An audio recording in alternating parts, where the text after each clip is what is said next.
So not only has the ground got mushy underfoot, it will now begin to spew upwards explosions like mini volcanoes all over the place of coal dust on fire, petroleum on fire, and will take care of burning much of the life that exists on the planet in this area, 45th, 0 to 45 latitude. And the final straw, the third phase, is based upon a coding which means the sky is falling. And the sky is falling is basically linked to rocks coming at us from the sky. And that can happen, I've worked out, by a number of ways. One would be the deflection of comets whose journey would normally pass through the solar system and beyond, to break up into pieces, and by being hit by other things moving in space, whether they be natural, such as other comets or planets, or manufactured, such as we've seen recently with the firing of a rocket to break up a satellite in space. A broken satellite coming down on the Earth is much more dangerous than one that comes down as a unit. A comet that comes down as a unit ends up being in one place, while one that is broken up basically creates a gravel effect. As the planet turns and is being hit, you have basically a ring all around the world that gets hit with stones from up above. Another possibility is that the moon would be central to this broken rock that falls, that the possibility of northern lights really, in fact, being a laser beam with its beams diffused out, would be focused on the moon, and like I said before, an egg in a microwave, at one stage of the game it would explode, and the rocks would come falling down on Earth through the gravity that continues to pull, but cannot pull such a big thing as the moon itself could pull all of the fragments down on the planet. That's the plan. The war in Iraq is a war in Persia. And the question is,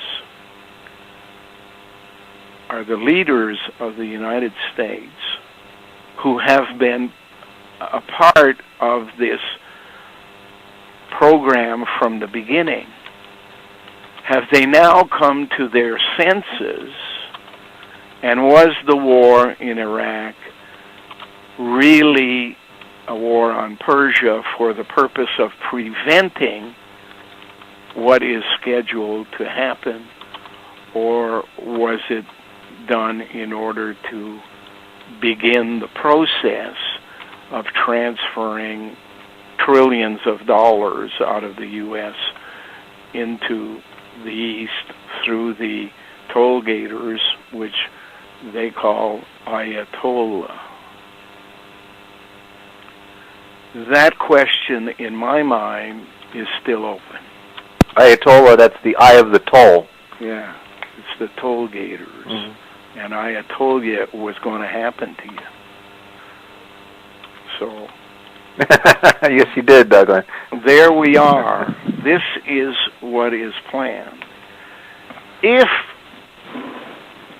I hope, the leaders or the United States are really on the side of the people,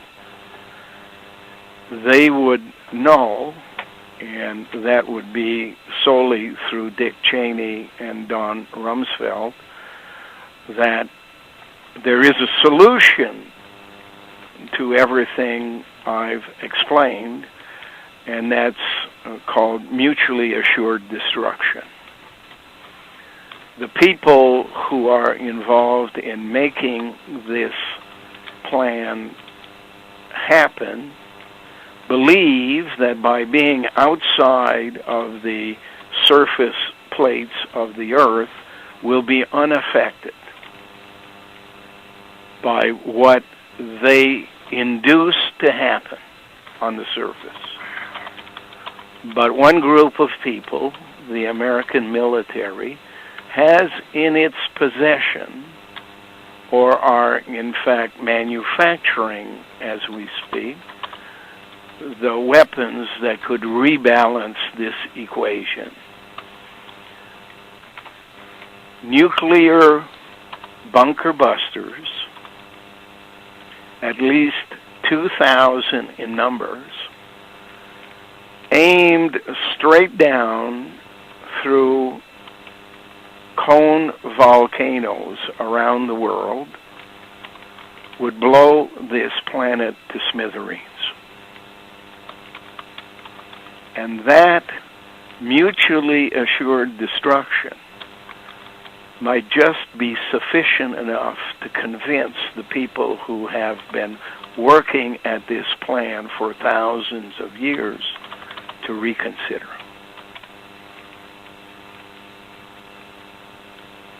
Well, I know shooting that moon out of the sky is a plan worth reconsidering. So we have little time,